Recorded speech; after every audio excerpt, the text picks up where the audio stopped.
Chapter 25. The Great Glass Lift. "I've never seen anything like it," cried Mr. Wonka. "The children are disappearing like rabbits, but you mustn't worry about it. They all come out in the wash." Mr. Wonka looked at the little group that stood beside him in the corridor. There were only 2 children left now, Mike Teavee and Charlie Bucket. And there were 3 grown-ups, Mr. and Mrs. Teavee and Grandpa Joe. "Shall we move on?" Mr. Wonka asked. "Oh yes," cried Charlie and Grandpa Joe, both together. "My feet are getting tired," said Mike Teavee. "I want to watch television." "If you're tired, then we'd better take the lift," said Mr. Wonka. "It's over here. Come on, in we go." He skipped across the passage to a pair of double doors. The doors slid open. The 2 children and the grown-ups went in. "Now then," cried Mr. Wonka, "which button shall we press first? Take your pick." Charlie Bucket stared around him in astonishment. This was the craziest lift he had ever seen. There were buttons everywhere. The walls and even the ceiling were covered all over with rows and rows and rows of small black push buttons. There must have been 1,000 of them on each wall and another 1,000 on the ceiling. And now Charlie noticed that every single button had a tiny printed label beside it, telling you which room you would be taken to if you pressed it.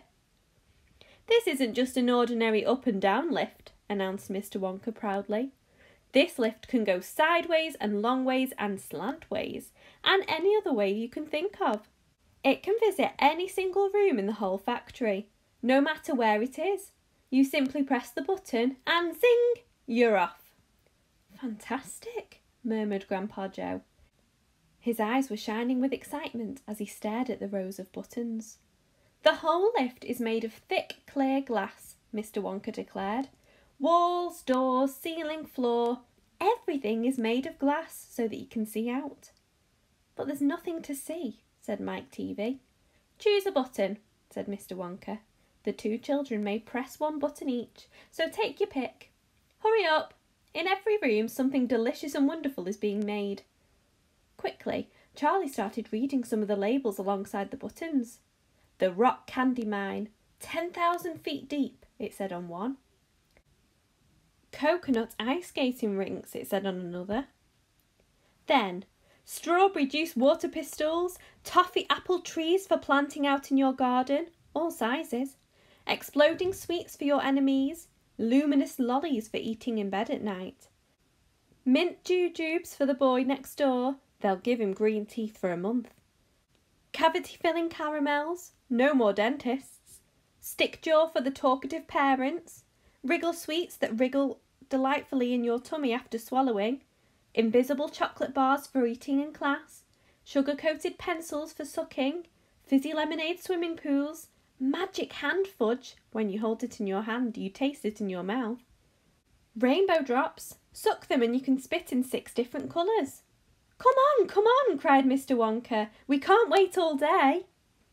"Isn't there a television room in all this lot?" asked Mike Teavee. "Certainly there's a television room," Mr. Wonka said. "That button over there." He pointed with his finger. Everybody looked. "Television chocolate," it said on the tiny label beside the button. "Whoopee!" shouted Mike Teavee. "That's for me." He stuck out his thumb and pressed the button. Instantly there was a tremendous whizzing noise. The doors clanged shut and the lift leaped away as though it had been stung by a wasp.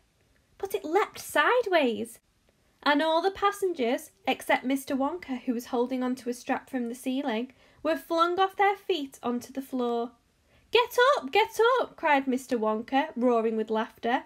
But just as they were staggering to their feet, the lift changed direction and swerved violently round a corner. And over they went once more. "Help!" shouted Mrs. Teavee. "Take my hand, madam," said Mr. Wonka gallantly. "There you are. Now grab this strap. Everybody grab a strap. The journey's not over yet." Old Grandpa Joe staggered to his feet and caught hold of a strap. Little Charlie, who couldn't possibly reach as high as that, put his arms around Grandpa Joe's legs and hung on tight. The lift rushed on at the speed of a rocket. Now it was beginning to climb. It was shooting up and up and up on a steep, slanty course, as if it were climbing a very steep hill. Then suddenly, as though it had come to the top of the hill and gone over a precipice, it dropped like a stone, and Charlie felt his tummy coming right up into his throat. And Grandpa Joe shouted, "Yippee! Here we go!" And Mrs. TV cried out, "The rope's broken! We're going to crash!" And Mr. Wonka said, "Calm yourself, my dear lady," and patted her comfortingly on the arm. And then Grandpa Joe looked down at Charlie, who was clinging to his legs, and said, "Are you all right, Charlie?" Charlie shouted, "I love it! It's like being on a roller coaster." And through the glass walls of the lift, as it rushed along, they caught sudden glimpses of strange and wonderful things going on in some of the other rooms. An enormous spout with brown sticky stuff oozing out of it on the floor. A great craggy mountain made entirely of fudge, with Oompa Loompas, all roped together for safety, hacking huge hunks of fudge out of its sides. A machine with white powder spraying out of it like a snowstorm. A lake of hot caramel with steam coming off it. A village of Oompa Loompas with tiny houses and streets, and hundreds of Oompa Loompa children, no more than 4 inches high, playing in the streets. And now the lift began flattening out again, but it seemed to be going faster than ever, and Charlie could hear the scream of the wind outside as it hurtled forward, and it twisted, and it turned, and it went up, and it went down, and... "I'm going to be sick," yelled Mrs. TV, turning green in the face. "Please don't be sick," said Mr. Wonka. "Try and stop me," said Mrs. TV. "Then you'd better take this," said Mr. Wonka, and he swept his magnificent black top hat off his head and held it out, upside down, in front of Mrs. TV's mouth. "Make this awful thing stop," ordered Mr. TV. "Can't do that," said Mr. Wonka. "It won't stop till we get there. I only hope no one's using the other lift at this moment." "What other lift?" screamed Mrs. TV. "The one that goes the opposite way on the same track as this one," said Mr. Wonka. "Holy mackerel!" cried Mr. TV. "You mean we might have a collision?" "I've always been lucky so far," said Mr. Wonka. "Now I am going to be sick," yelled Mrs. TV. "No, no," said Mr. Wonka. "Not now. We're nearly there. Don't spoil my hat." The next moment there was a screaming of brakes, and the lift began to slow down. Then it stopped altogether. "Some ride," said Mr. TV, wiping his great sweaty face with a handkerchief. "Never again," gasped Mrs. TV.